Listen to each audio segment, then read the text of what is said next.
दोस्तों, केएफसी के fried chicken के जायके से तो बहुत लोग वाकिफ है, लेकिन इस जायके पीछे जो संघर्ष की कहानी छुपी हुई है उसके बारे में बहुत ही कम लोगों को जानकारी है।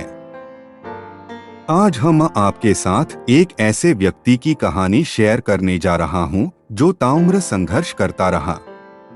उसने जीवन में कई उतार चढ़ाव देखे और कई प्रकार की मुसीबतों का सामना किया, लेकिन कभी भी मुश्किलों के सामने हार नहीं मानी और 65 वर्ष की आयु में सफलता की वो मिसाल कायम की जो अपने आप में एक बहुत बड़ी उपलब्धि है। कर्नल सैंडर्स का जन्म 9 सितंबर 1890 को अमेरिका के इंडियाना प्रांत के हेनरीविले नामक कस्बे में एक गरीब परिवार में हुआ था। उनके पिता विल्बर डेविड कसाई थे और माता मार्गरेट एन सैंडर्स गृहिणी। वे 3 भाई बहनों में सबसे बड़े थे। उनके पिताजी की असमय मृत्यु जब हुई उस समय वे मात्र 5 वर्ष के थे। पिता का साया सिर से उठने के बाद उनके जीवन में मुश्किलों का सिलसिला प्रारंभ हो गया। उनकी मां ने बच्चों के भरण पोषण के लिए एक टमाटो कैनिंग फैक्ट्री में नौकरी कर ली। ऐसे में छोटे भाई बहनों की देखरेख तथा घर संभालने का जिम्मा सैंडर्स के छोटे कंधों आ पड़ा। खाना बनाने में अपनी मां की मदद करने के फलस्वरूप 7 वर्ष की उम्र तक आते आते वे कई क्षेत्रीय व्यंजन बनाने में दक्ष हो गए। कुछ वर्षों पश्चात उनकी मां ने दूसरा विवाह कर लिया और बच्चों समेत अपने पति के घर ग्रीनवुड, इंडियाना चली गई। सैंडर्स के सौतेले पिता अक्सर उन्हें और उनके छोटे भाई बहनों को पीटा करते थे। एक दिन पिता के अत्याचारों से तंग आकर सैंडर्स घर से भाग गए और गुजर बसर करने के लिए एक खेत में मजदूरी करने लगे। उस समय उनकी उम्र 11 बरस थी। कुछ वर्षों तक वे यूं ही बेघर यहाँ वहाँ धक्के खाते रहे, लेकिन तमाम परेशानियों के बाद भी उन्होंने अपनी हिम्मत नहीं हारी। वे अपने भविष्य संवारने की आशा में अथक परिश्रम करते रहे।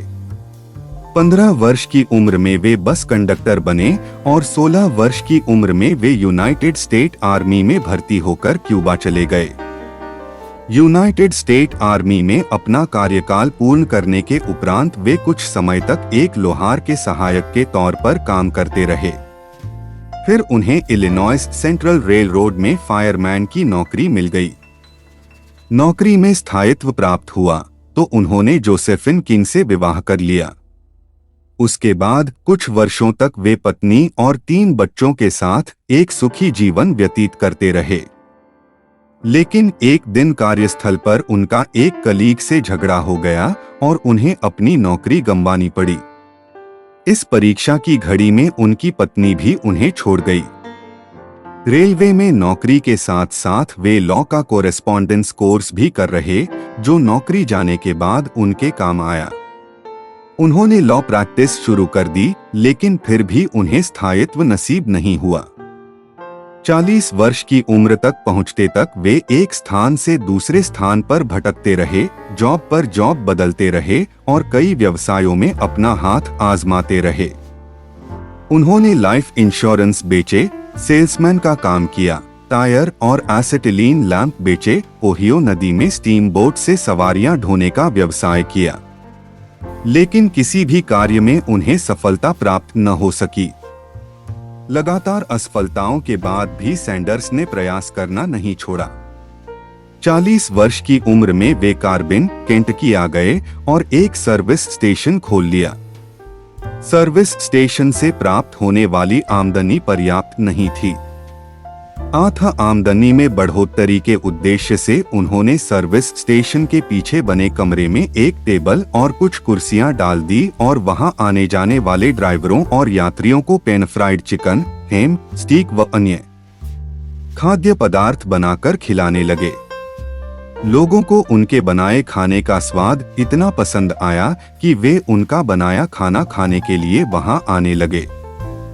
लोगों की बढ़ती हुई संख्या देखकर उन्होंने सड़क के दूसरी ओर एक मोटल और रेस्तरां खोल लिया, जिसमें लगभग 142 लोग एक साथ बैठकर खाना खा सकते थे।